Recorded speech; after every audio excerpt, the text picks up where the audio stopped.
Gujarat 2030 Commonwealth games માટે મંજૂરી મળી. તે માટે અમદાવાદ યજમાન શહેર મુખ્ય તરીકે રહેવાનું છે.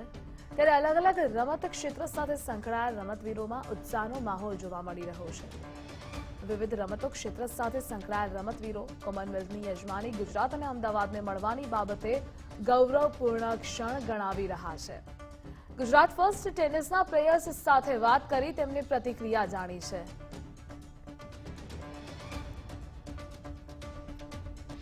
માવા જઈ રહી છે અને અમદાવાદ મુખ્ય યજમાન શહેર તરીકે પસંદગી પામ્યું છે. ત્યારે મારી સાથે ટેનિસ પ્લેયર છે અને ટેનિસના કોચ છે, એમની સાથે વાત કરીને જાણીએ તેઓ શું કહી રહ્યા છે, તેમની પ્રતિક્રિયા શું છે.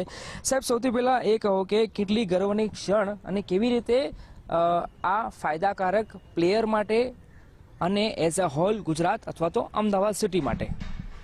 કોમનવેલ્થ ગેમ્સ આવી અમદાવાદ અને ગુજરાત માટે બહુ ગર્વની વાત છે કે અહીંયા ઇન્ફ્રાસ્ટ્રક્ચર બહુ હાઈ લેવલનું ડેવલપ થશે ઇન્ટરનેશનલ, જે બહુ જરૂરી હતું. ઘણા સેક્ટર્સ બન્યા છે, પ્રાઇવેટ સેક્ટર્સ બન્યા છે, પણ ગવર્મેન્ટે જે ઇનિશિયેટિવ લીધું છે એમાં આપણે અહીંયા જે ઇન્ફ્રાસ્ટ્રક્ચર ડેવલપ થશે અને જે આપણા ગુજરાતને અમદાવાદ જે અલગ અલગ નાના જિલ્લાઓ છે એમને જે ફાયદો થશે એ બહુ અલગ લેવલનો થવાનો છે, કારણ કે એમને જે એક્સપિરિયન્સ મળવાનો છે બહારના પ્લેયર્સ આવવાથી, અને જે એ લોકોનું એ ફોલોઅપ જોશે કે એ લોકોનું જે ડિસિપ્લિન જોશે, જે લેવલનું એ લોકોની ટ્રેનિંગ જોશે, તો એક મોટિવેશન મળે અને એ ફાયદાકારક રહેશે.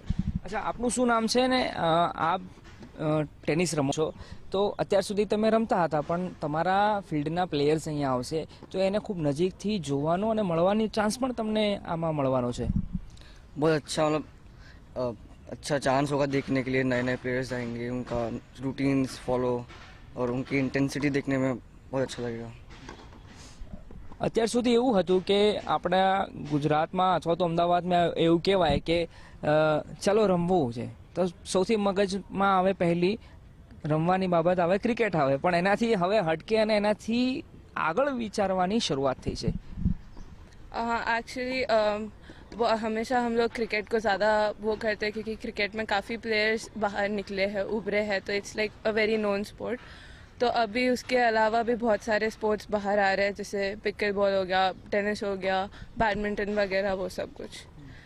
तो वो हम लोगों के लिए भी बहुत अच्छी बात है और लोगों को भी उसके बारे में पता चल रहा है, तो बहुत सारी चीज़ें हमारे लिए भी अच्छी हो रही है.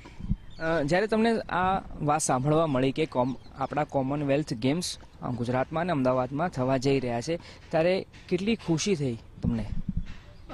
ऑब्वियसली ये बहुत अच्छी बात है क्योंकि शहर अच्छे से डेवलप होगा, बाहर के लोग आएंगे, एक्सपीरियंस मिलेगा और कल्चर एक्सचेंज होगा, तो ये बहुत अच्छी बात है पर्सनल ग्रोथ के लिए. તમે અહીંયા ટેનિસ રમો છો, પણ એવું હતું કે ખાલી તમે અહીંયા રમો અને અહીંયા તમને જોવા આવે ને એ લોકો જોવે, પણ હવે તો એવું બનવાનું કે તમે જે રમો છો એને વધારે પ્રોત્સાહન મળવાનું અને એક ઇન્ટરનેશનલ લેવલનું સ્ટેજ પણ તમને મળવા જઈ રહ્યું છે. બહુ સારી વાત છે કે ટેનિસ અને બીજા બધા સ્પોર્ટ્સ પણ આગળ વધે છે, કે અમે કોમનવેલ્થ અહીંયા આવે છે તો વી કેન એક્સપિરિયન્સ એવરીથિંગ અને અમને પણ બહુ બધું શીખવાનું મળે છે, તો બહુ સારી વાત કહેવાય.